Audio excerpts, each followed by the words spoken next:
జగన్మోహన్ గారు కూడా అది చెప్తా ఉన్నారు. ఇది మీరు జైలుకి వెళ్ళగానే నేను బెంగళూరు నుంచి మెసేజ్ ఇచ్చానని చెప్పడానికి ఏంటంటే, ఇది చాలా తప్పన పడుతున్నాం అందరం. రాష్ట్ర విభజన తగ్గినప్పటి నుంచి మీరే చూడండి, అడ్డగోలుగా శేషాచలం అడవుల్ని నరికేస్తుంటే ఇప్పటికీ మనకి దొరికిన సంపద చాలా 10% కూడా 10% దొరికింది. అది వేల కోట్లు ఉంది. ఈ 20 సంవత్సరాలు 15 సంవత్సరాల్లో ఎన్ని వేల కోట్లు వెళ్ళిపోయిందో మనకు తెలియదు. అలా ఎక్కడికక్కడ దీన్ని మనం కరెక్షన్ చేసుకోకుండా వెళ్ళిపోతే నెక్స్ట్ జనరేషన్కి మనం ఏమిస్తాం? సో మనందరి మీద సమిష్టి బాధ్యత. అది ముఖ్యంగా మీరు నన్ను నమ్మి వచ్చారు మీరందరూ. అంటే ఈ వ్యక్తి ఒక భావాన్ని మోస్తున్నాడని. ఆ భావం తాలూకు లక్ష్యం నాకు ఏంటంటే, నాకు ప్రజల్ని వారికి బలం ఇవ్వడం తప్ప, వారికి అండగా నిలబడటం తప్ప నాకు వేరే ఆలోచన లేదు నాకు. ఎందుకంటే 2008 నుంచి నేను ఉన్నాను. గుర్తింపు కోరుకోలేదు, మెంబర్షిప్ కోరుకోలేదు, ఏది కోరుకోలేదు, ఒక పదవి కానీ. కానీ నాకున్నది ఏంటంటే, అసలు ధైర్యం సమాజంలో కోల్పోతే మటుకు చాలా డేంజరస్. 5-6 మంది రౌడీలు వచ్చేసి సమాజాన్ని భయపెట్టేస్తాం. నువ్వు నా నియోజకవర్గంలో సాక్షాత్తు ఒక 3 సార్లు ముఖ్యమంత్రిగా చేసినప్పుడు చంద్రబాబు నాయుడు గారు ఒక నియోజకవర్గానికి నువ్వు రాలేవు, అడుగు పెట్టలేవు అంటే అది ఏమని అనుకోవాలి? అది ఎందుకంటే అది ఒక చంద్రబాబు గారికి జరిగినట్టు కాదు. ప్రతి ఒక్కరు రేపు పొద్దున పంచాయతీలో ఉండి ఇంకో వ్యక్తికి జరగచ్చు. నువ్వు పోటీ చేయలేవు పంచాయతీలో కదా, అది జరుగుతుంది. పంచాయతీల్లో పోటీ చేయడానికి భయపడ్డారు పోయినసారి. అందుకని జనసేన తాలూకు ముఖ్య లక్షణం ఏంటంటే కోల్పోతున్న ధైర్యాన్ని నింపడం. దానికి మీరందరూ లేకపోతే మటుకు నేనొక్కని ఎంత ధైర్యవంతునైనా సరే, మీలో ఆ లక్షణం లేకపోతే మనం ఈ రోజున ఈ స్థితిలో ఉండేవాళ్ళం. అందుకని ముఖ్యంగా మీ అందరికీ పేరున ధన్యవాదాలు తెలుపుకోండి. మీ కరేజ్ అంటే ఒక్కడికి ఉంటే అది వాడి కోపం, ఒక 10,000 మందికి వస్తే అదొక సమూహం తాలూకు శక్తి. అది. సో అలాంటి సమూహాన్ని మనం ప్రతి ఊర్లో పెట్టుకుంటూ వెళ్తే ఈ రోజున కూటమి ప్రభుత్వం ఇంత బలంగా చేయగలుగుతుంది. మనం ఏ మంచి ఉద్దేశంతో పెట్టామో కానీ ఈ కూటమి కూడా కేంద్రానికి బలం అయిపోయింది. ఇంకెవ్వరి మీద ఆధారపడకుండా కూర్చోబెట్టి ఆంధ్రప్రదేశ్ నుంచి వచ్చే 21 మంది ఈ సభ్యులు ఎన్డీఏ ప్రభుత్వం, ప్రధానమంత్రి గారి నేతృత్వంలో నడుస్తున్న ఎన్డీఏ ప్రభుత్వానికి అది చాలా బలం అయిపోయింది. అంటే ఇది మనం చూడండి, ఎక్కడ చిన్నగా మొదలు పెడితే ఎక్కడ దాకా వచ్చిందో. అందుకని ఈరోజు మొదలుపెట్టిన కార్యక్రమం నాయకులు మీకు చూసారు మురళిగా ప్రతి ఊర్లో ఒక విభిన్నంగా ఉన్నారు. సో మనందరం విభిన్నమైన పార్టీల నుంచి వచ్చినాం,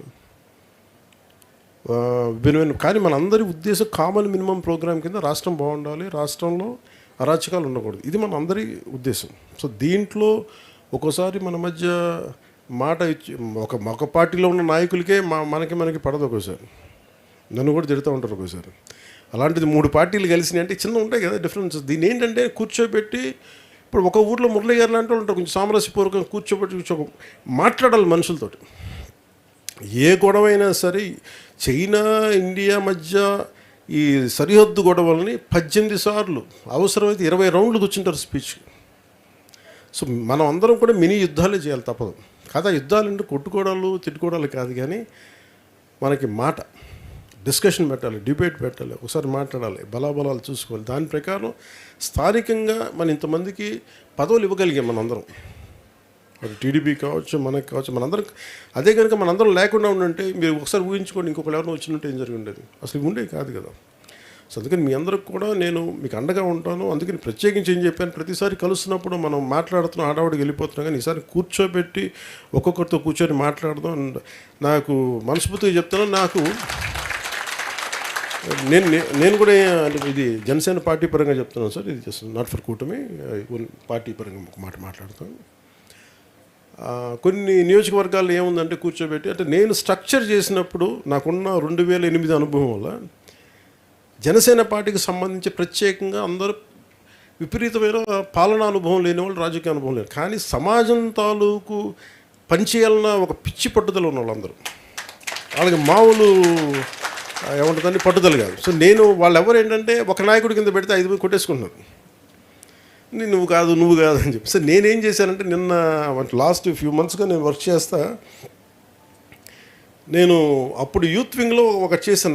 నాకేం డైరెక్ట్ అందరూ నాతో కనెక్ట్ అయిన వాళ్ళు, ఒక నాయకుడి దగ్గర ఉండి వాళ్ళు మనకు పార్టీ కనెక్ట్ అయితే వేరు, కానీ డైరెక్ట్ అందరూ నాతో కనెక్ట్ అయిపోవడం వల్ల నువ్వెంత పవన్ కళ్యాణ్ తెలుసు, మాకు అంత తెలుసు, నువ్వు కూర్చొని నీ మాట వినాల్సిన అవసరం, ఇంతే కదా సమస్య. అంతేనమ్మా, అంతే కదా, అంతే కదా, బాగా చెప్తారు కదా. సో నాకేం అర్థం, అందుకని కనీసం పార్టీ కోసం పనిచేసిన వాళ్ళని ఒక అంటే ఒక కమిటీగా పెడితే కమిటీ నిర్ణయం తీసుకుంటుంది. ఆ కమిటీని ఒక్కోసారి మనం ఒక వ్యక్తి ఒకసారి ఈ ఏమంటుందని ఈ ఎలక్షన్ కమిషన్ వీటి కోసం ఒకసారి ప్రత్యేకంగా మీరందరూ కూర్చొని ఒక వ్యక్తిని ముందు పెడితే, సో నాకేముందంటే పార్టీ పరంగా ముఖ్యంగా మనకి చిత్తూరులో కానీ ఇక్కడ కానీ మిగతా జిల్లాలో అన్నింటిలో కూడా నేను కమిటీనే ఫామ్ చేద్దాం అనుకున్నాను ప్రతి చోట్ల. ఎందుకని కమిటీ ఫామ్ చేస్తే కమిటీ తీసుకుంటుంది. ఒక్కోసారి కొన్ని బాధ్యతలు అందరి దగ్గర అనుభవం లేదు. ఇక్కడ ఇప్పుడు అనిత గారి దగ్గర ఒక అనుభవం ఉంటుంది, దినేష్ గారి దగ్గర ఒక అనుభవం ఉంటుంది, కానీ వీళ్ళిద్దరిని కూర్చోబెడితే తప్ప కలిపి కూర్చోబెడితే తప్ప కంప్లీట్నెస్ రాదు. ఇది భవిష్యత్తులో మనం ఇలా చేసిన తర్వాత ఒక ప్రతి 2 years ఒకసారి ఎవాల్యుయేట్ చేసి ఎంత ఎవాల్వ్ అయ్యారు దాన్ని బట్టి మళ్ళీ అగైన్ వీళ్ళు రీస్ట్రక్చర్.